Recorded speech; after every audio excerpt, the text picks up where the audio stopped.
함께 보실 말씀, 우리 사도행전 10장 말씀 함께 보겠습니다. 신약성경 206쪽 사도행전 10장 34절부터 48절까지 말씀입니다.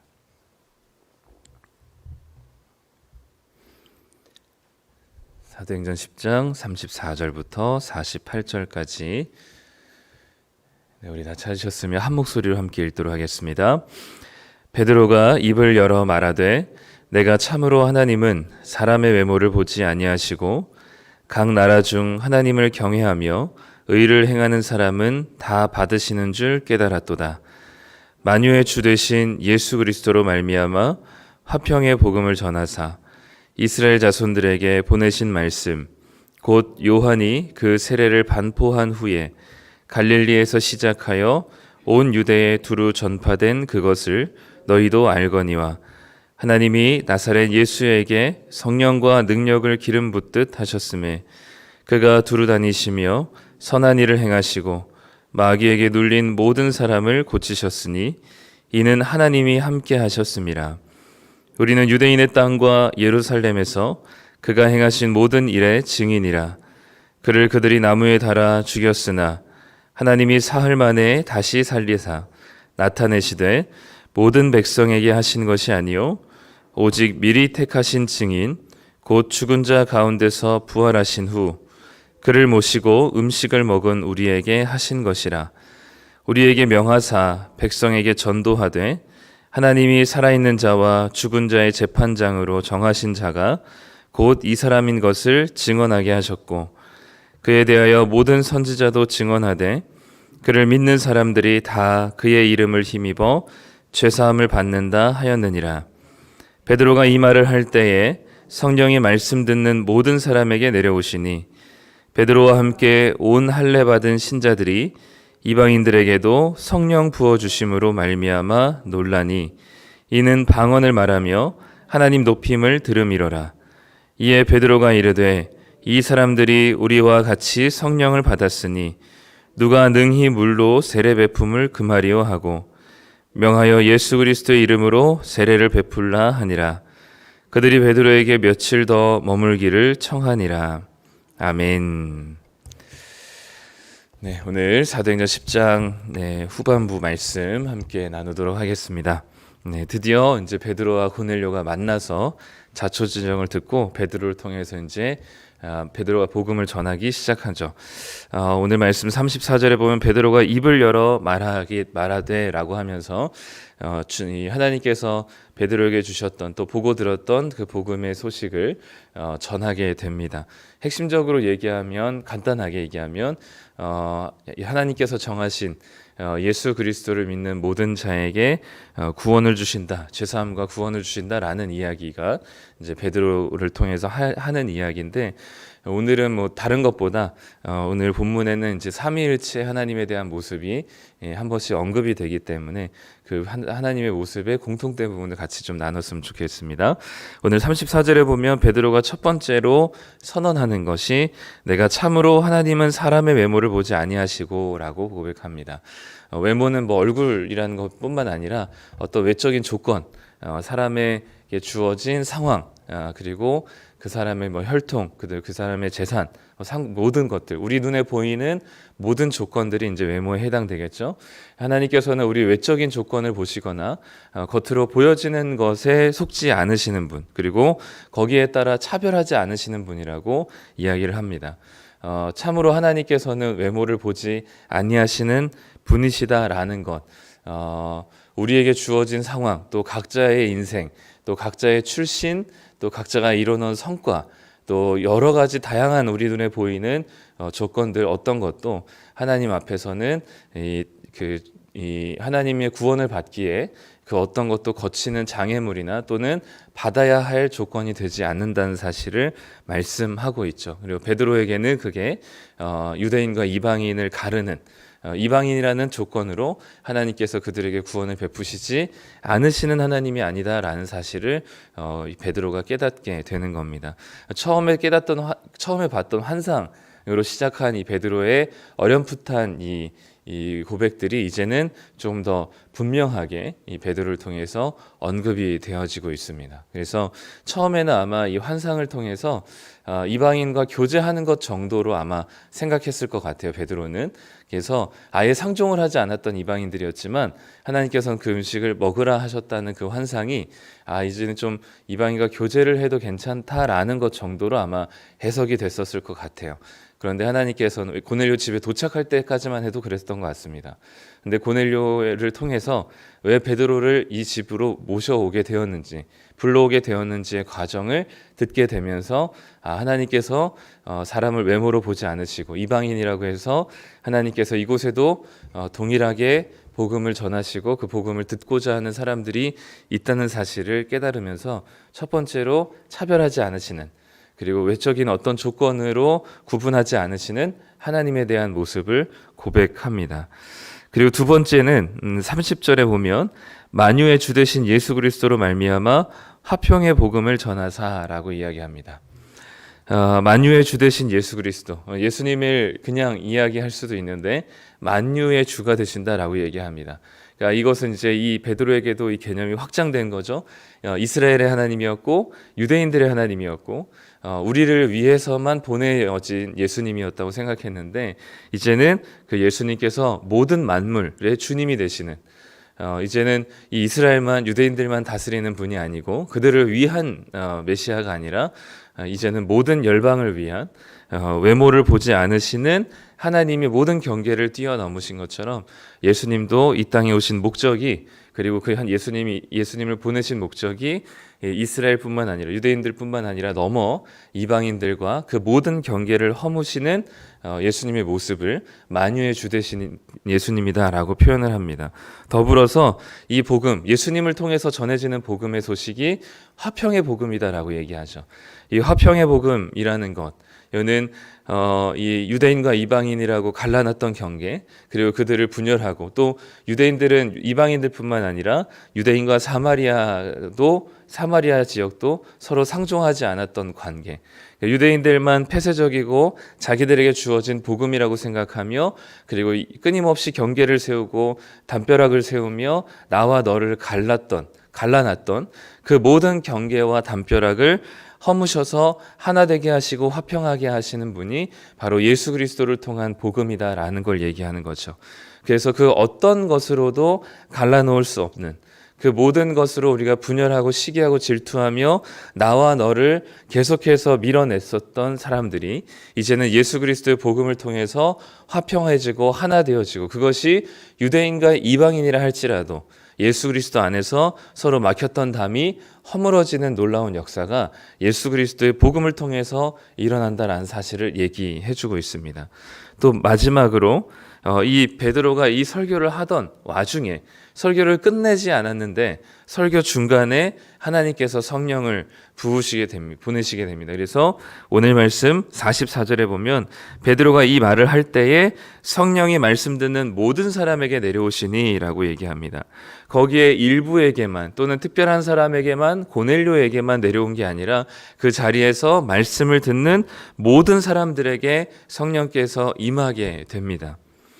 좀 억울하죠. 스데반은 굉장히 긴 설교를 했는데도 한 명도 성령을 받지 못했는데 이 베드로의 설교가 다 마쳐지기 전에 중도에 성령께서 임하시게 됩니다. 그래서 45절에 베드로와 함께 온 할례 받는 신자들, 여기는 욥바라는 곳에서 같이 온 사람들, 나중에 베드로의 고백을 보면 6명 정도가 같이 왔습니다. 6명의 할례 받은 신자들, 즉 유대인들이죠. 유대인들이 이방인들에게도 성령 부어주심으로 말미암아 논란이, 그리고 46절에 이는 방언을 말하며 하나님 높임을 들음이러라. 자, 여기서 얘기하는 이 유대인들이 성령이 부어주심을 보고 놀란 이유는 뭐냐면 2장에 나왔던 오순절의 성령 강림의 사건과 현상이 똑같아요. 오순절 성령 강림 때도 이들이 뭘 했냐면 각자의 언어, 각자 자기가 알지 못하는 외국어, 방언으로 말하기 시작했는데 그 말의 내용이 뭐냐면 하나님의 큰일이었어요. 그렇기 때문에 하나님의 큰일, 성령이 임하게 되니까 하나님의 일을, 하나님의 복음을 드러내고 전하기 시작합니다. 각자의 외국어, 서로 다른 말로. 마찬가지로 지금 오늘 본문에서도 방언을 얘기하는데 방언을 말하면서 외국어를 하면서 하나님의 높임을 듣게 되었단 말이죠. 그렇기 때문에 이 지금 유대인들이 베드로와 함께 왔었던 유대인들이 이거 얼마 전에 있었던 성령 강림 사건, 오순절 성령 강림 사건과 동일하다. 자신들에게 유대인들에게 부어졌던 그 성령과 동일한 성령이 지금 완전 생 이방인에게도 부어졌다는 사실에 놀라게 되었습니다. 그리고 베드로는 이것이 성령께서 임하게 되었으니 성령 세례를 받았으니 물 세례를 받는 것이 무엇이 주저되겠느냐 하면서 물 세례를 주게 되죠. 우리는 별거 아닌 것 같지만 성령이 부어지고 물 세례를 받았다라는 것은 우리가 동일한 성령을 받았다는 것은 이제는 나와 너가 나뉘어질 만한 우리 사이에 갈라질 만한 것이 그 어떤 것도 없다는, 즉 나와 너가 주님 안에서 가족되었다는 사실을 얘기하는 겁니다. 이 선언은 이 베드로에게서는 정말 충격적인 선언입니다. 왜냐하면 베드로에게 핏줄은 오로지 유대인밖에 없었거든요. 그것이 우리의 전부였습니다. 딱 이 안에서만큼만 우리에게 주어진 복음이었고, 그리고 그 안에서 우리가 이 복음을 통해서 회복되는 자가 유대인 안에서만 있어야 되고, 그것이 바로 우리가 하나님 나라의 같은 백성과 자녀다라는 사실을 인지하고 있었던 게 베드로의 경계였고, 그것이 베드로의 아주 중요한 신앙의 기틀이었습니다. 그런데 그것을 뛰어넘는 모습을 그 경계를 넘어 역사하시는 하나님의 모습을 보면서 이제는 이방인들에게도 생 이방인들에게도 세례를 주면서 이제는 나와 너가 다름이 없다라는 사실을 선언하고 고백하는 것이거든요. 그렇기 때문에 성령님도 오늘 표현에 뭐라고 표현되냐면 모든 사람에게 내려오시는, 그러니까 경계 어떤 특정한 사람에게만, 아니면 이 사람에게는 임하고 이 사람에게는 안 내리시는 게 아니라 모두에게 부어지신 성령님을 보여주고 있습니다. 아까 하나님부터 예수님 성령님까지 외모로 보지 않으시는, 차별하지 않으시는, 구별하지 않으시는, 특정한 사람에게만 구원을 주시지 않으시는, 외모를 보지 않으시는 하나님 이라면 또 예수님도 화평의 복음을 전하심으로 모든 갈라놨던 것들, 나뉘어졌던 것들을 하나 되게 하시는 화평의 복음을 전하시는 예수님으로 소개했다면, 성령님도 특정한 사람에게 임하는 것이 아니라 하나님의 말씀을 듣는 모든 자에게 동일하게 차별 없이 임하시는 성령님이라는 사실을 보여주시면서 이 하나님, 예수님, 성령님 모두 다 차별하지 않으시고 모두에게 열방의 복음을 전하시며 모두가 구원 얻기를 소망하시는 하나님의 간절한 소망이 이 하나님과 예수님과 성령님의 모습을 통해서 보여지게 되는 것이죠. 그렇기 때문에 이 하나님의 복음, 주님께서 베푸시는 복음, 이 베드로를 비롯한 제자들이 보고 들었던 예수님에 대한 증언들은 모두에게 전해져야 된다는 사실을 베드로는 깨닫게 됩니다. 그리고 이 복음은 자신들이 만들어 놓았던 경계, 자신이 만들어 놓았던 선을 넘으시는 예수님의 그 그리스도의 하나님 나라의 복음이라는 사실을 깨닫고, 그리고 우리뿐만 아니라 이방인에게도 성령이 임하신다는 사실, 동일한 성령, 이거는 좀 차등적인 성령 또는 우리보단 조금 약한 성령이 아니라 우리에게 임했던 동일한 성령이 이방인에게도 주어졌다는 사실을 베드로가 고백하지 않을 수가 없게 된 것이죠. 그렇기 때문에 이 복음의 특징은 뭐냐면 갈라졌던 곳이 하나 되게 하는 겁니다. 나뉘어졌던 곳이 연합되게 하는 겁니다. 시기하고 질투하고 미워하던 곳이 사랑하게 되는 것이 바로 복음의 가장 큰 특징인 것이죠. 뒷부분에 이제 사도행전을 지나면 로마서부터 시작해서 많은 사람들의 편지가, 교회를 향한 편지가 적혀져 있습니다. 그 교회를 향한 편지, 바울이 특히 쓴 많은 편지들, 13개 이상의 편지들을 보면 공통되게 다루고 있는 문제와 주제가 하나 있습니다. 그게 뭐냐면 바로 유대인과 이방인의 갈등이에요. 바울 서신을 통해서 내내 초대교회에 당면한 가장 큰 이슈는 뭐냐면 유대인과 이방인의 서로를 향한 비난과 갈등과 정죄였습니다. 그 이슈가 어느 교회에서나 있었기 때문에 모든 서신서에 늘 그것을 한 꼭지는 다루고 있습니다. 예수 그리스도 빌립보서도 마찬가지로 너희들 예수 그리스도가 낮아져서 너희들 섬겼던 것처럼 이제 너희들도 자기를 비워서 서로를 섬겨야 된다. 유대인과 이방인의 갈등과 싸움 속에서.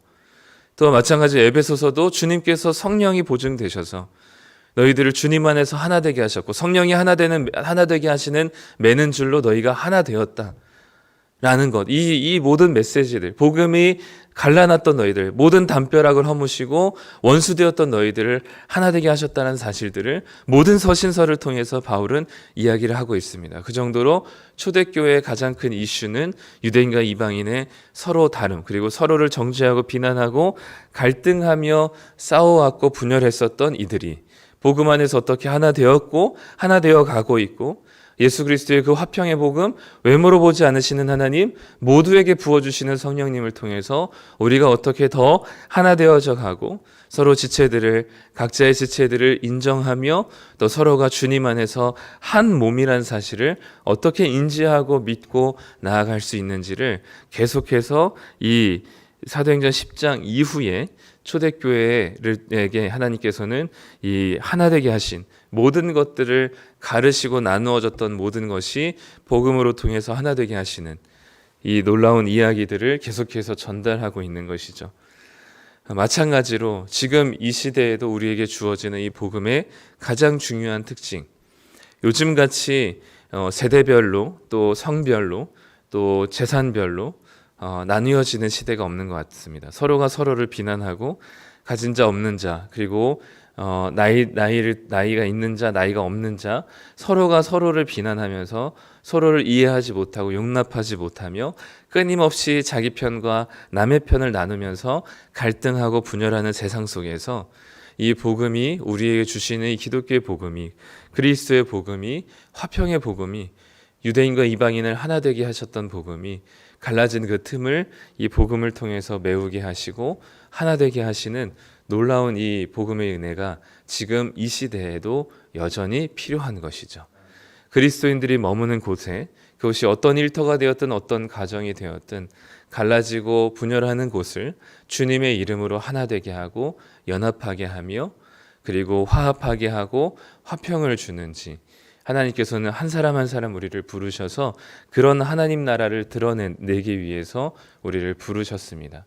그러니 우리가 파송된 곳, 우리가 머무는 일상은 그냥 돈벌이를 위한 일터가 아닙니다.